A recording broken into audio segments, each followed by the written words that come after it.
everyone. What does growing up in a cult do to a child? In Waco, the result was tragic. Now, Action News investigates what happened to the children of one of the most notorious cults of all, the Manson family. What was it like growing up surrounded by drugs, sex, and murder? As adults, how do they cope with Manson's evil legacy? Who are they today? Meet Manson's children on Channel 2 Action News, tomorrow at 11. One of the most infamous cults worldwide surfaced right here in Southern California. Tonight, investigative reporter Harvey Levin went around the country searching for the children of the Charles Manson family. Harvey joins us now with a preview of his exclusive series. Harvey. Jose, the children born and raised by this cult are now adults. It's been nearly a quarter century since Charles Manson and his followers shocked the world with their violent rampage. We wanted to find out how the children of the Manson family were affected by the deeds of their parents. You're looking at Charles Manson's flesh and blood. When Michael Bruner was brought into this world 25 years ago, his father's greeting was a stunning omen. As Mary Bruner gave birth, Michael's father, Charles Manson, bit through her umbilical cord with his teeth. How does someone cope with the infamy of being the offspring of one of the most reviled criminals in American history? There's no reason to treat me any different than the next guy, you know, just because of my biological father. I think people do. Mostly, I think I get left alone more than the other person, you know. Are they scared of you? I wouldn't say scared. I think, you know, they don't want to offend. People that don't know me have a tendency not to try to get to know me.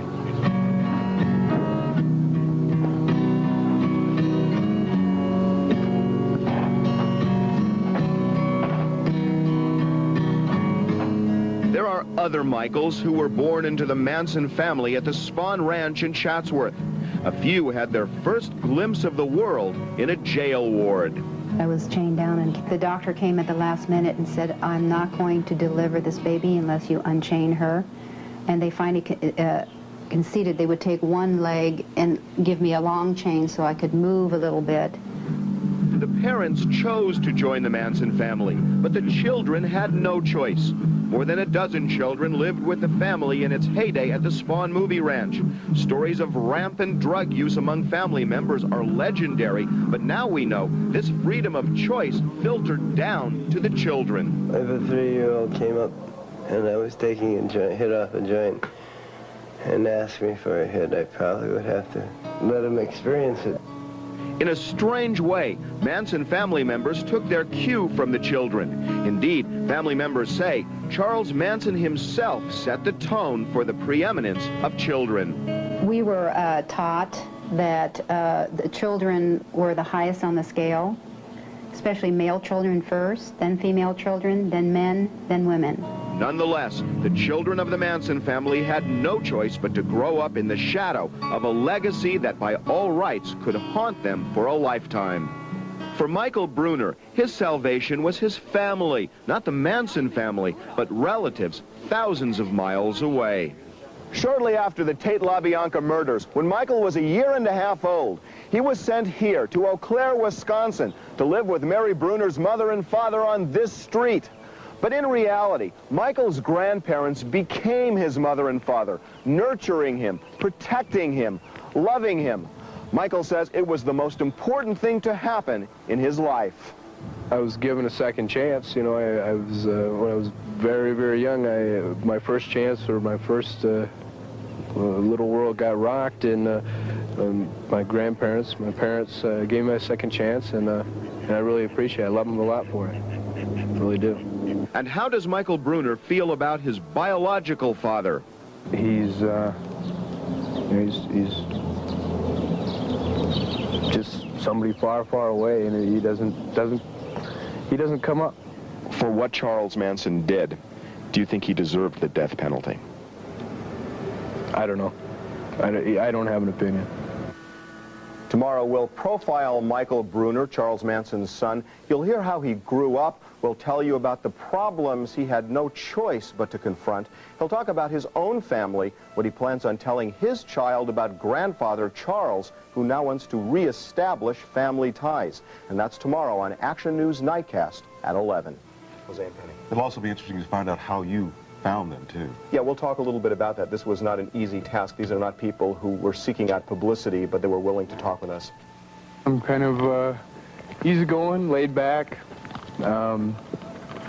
easy to get along with. Meet Charles Manson's son. Michael Bruner has grown up wishing he had no connection to Manson and his deeds, which are now seared into the American consciousness. Bruner says he has no choice but to accept his roots and then move on. I'm sorry what, all of what happened. I wish things could be different, but they're not. I wish a lot of things could be different. I guess I have no control over a lot of things. I had no control over that, obviously. Michael was born 25 years ago in a Topanga Canyon shack. Family members recall Michael's mother, Mary Bruner, smoked marijuana to relieve labor pains. Even as an infant, Michael was uneasy in the presence of his father. From what I gathered, Michael did not like Charlie. Charlie would put him through his paces, trying to take all fear away from him, throwing him up in the air and hanging him and from his feet and swinging him around and making sure he had no more fear. Until he stopped crying and totally gave up, Charlie would keep it up. When Michael was a year and a half old, the Manson family shocked the world by their vicious slaughter. Mary Bruner was not involved in the Tate LaBianca murders. She was awaiting prosecution for credit card fraud. Shortly after the murders, Michael was sent to live with his maternal grandparents on this street in Eau Claire, Wisconsin. Those who know Michael best say the move was his salvation. His grandmother was extremely supportive. She worked with us closely. If he had any kind of problems, she was right there. She is really the hero here. In the early years, Michael's grandparents chose not to tell their grandson about his father or his heinous acts. When the secret was exposed, Michael was in the 3rd grade here at Arlington Heights Elementary School. Predictably, some of his classmates were cruel. Michael found notes with the words, "Your father is a murderer." That's when I did find out more about it, was when I got the notes. So, I didn't find out too much, and I think I found out enough to satisfy my curiosity and let myself know that I don't need to know any more than I do. Michael's friends say, for the most part, classmates tread lightly on the subject of Charles Manson, but not always. He just walked up to Mike and he said, "Is Charles Manson your dad?" And Mike just looks at him and is like, "Yeah, so?" And the guy walked away and he just, he thought he was going to give him a speech or do something Manson-like, and he was pretty disappointed. Did you ever worry that genetics might be part of what he did and that you might in some way be at risk? No, I don't believe that. I think he had a real bad upbringing. I know he had a real bad upbringing, where I had one of the best. I was raised by great people. He was, the greatest people on the face of the earth. He was raised by not the greatest. We'll just leave it at that. Charles Manson has tried to reestablish family ties with Michael Bruner. Bruner has strong feelings about that. He's now in the western United States trying to build a life for himself and his own child. We will tell you how Michael Bruner is looking to the future while dealing with the past tomorrow on Action News Nightcast at 11. I would imagine he doesn't try to establish ties himself. No, he doesn't. In fact, he's been very resistant. He's torn up letters that he's received from Charles Manson, so he just wants nothing to do with him. And he remains secretive about his past? Well, he's not so much secretive as he doesn't offer that information to people. When they find out, he'll talk about it. He likes to deal with it quickly and then move on. I should say his birthright, not his past. Right. His birthright. Charles Manson's son faces the challenge, telling the truth to his own son. That's coming up next. Cults are a topic in the news because of the terrible tragedy in Waco, Texas. The latest edition of Newsweek focuses on what happens to children who enter a world which is often radically different from ordinary life. Our Harvey Levin has also been talking to someone whose life is intertwined with one of the most infamous cults the Manson family. He has more in tonight's cover story.